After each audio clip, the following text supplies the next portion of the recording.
With great power comes great responsibility. This iconic quote is known by most people. It's been carried throughout all of the Spider-Man remakes, including the most recent Marvel Cinematic Universe one.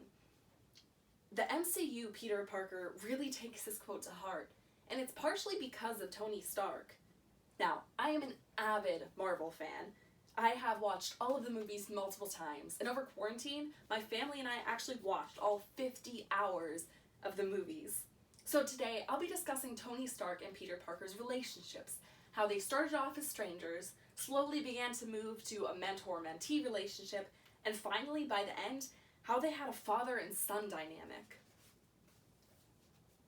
We first meet Peter Parker in Civil War. Throughout the entire movie, he is hero-worshipping Tony Stark, whereas Tony's pretty indifferent towards the kid. He shows a bit of concern when Peter gets hurt, but there's no connection between the two, and he just benches Peter to keep him out of the way. In Homecoming, we see Tony dropping Peter off at his apartment.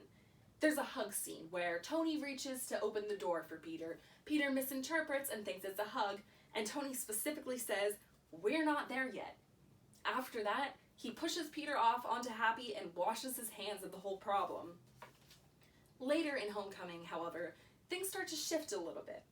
Tony Stark begins to take on a more active role in Peter's life, most notably the ferry incident. He shows real concern and anger over Peter's actions. At one point, Peter says, "I wanted to be just like you," and Tony responds, "And I wanted you to be better." It shows just how much he's starting to care for this kid. After the Vulture incident, he's worried, but he's proud of Peter for sticking to his morals and doing what he thought was right. Tony actually offers Peter a place on the Avengers team, which, to his surprise, Peter turns down in favor of staying the friendly neighborhood Spider-Man. In Infinity War, the two have an easy banter back and forth, but they show clear concern for each other, despite all of their jokes. At one point, Tony even starts scolding Peter, which moves into dad territory. This takes me to my final point. In Infinity War, Tony Stark basically parents Peter Parker. He's doing everything in his power to protect the kid. During Peter's death scene, he says, "Mr. Stark, I don't feel so good."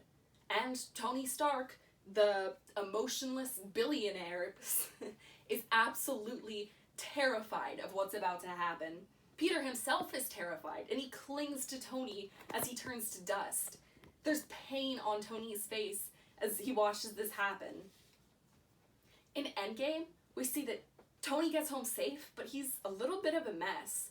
The first words he says to Captain America are, "I lost the kid." Later, Tony solves time travel and saves the universe just because he saw a picture of Peter. He was willing to risk everything he had built with Pepper and Morgan just to see his kid one more time. On the battlefield, there's another hug scene. This time, Tony is the one to initiate it, and he even says, "We're there." The two are so happy to see each other, which makes the next part of the movie all the more heartbreaking. Tony Stark decides to snap and save the universe once again, but in doing that, he gives up his life. Peter is there to say his final words as Tony is dying, and one of his lines is, "We did it, Mr. Stark."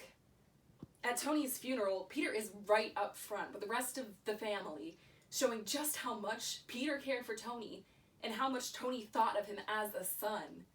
And far from home, we get to see Peter grieving yet another death of one of his father figures. We see how distraught he is over everything. And if this isn't pure indication of how much of a father-son dynamic this was, I honestly don't know what would be. Throughout the 5 movies that Peter Parker and Tony Stark are in,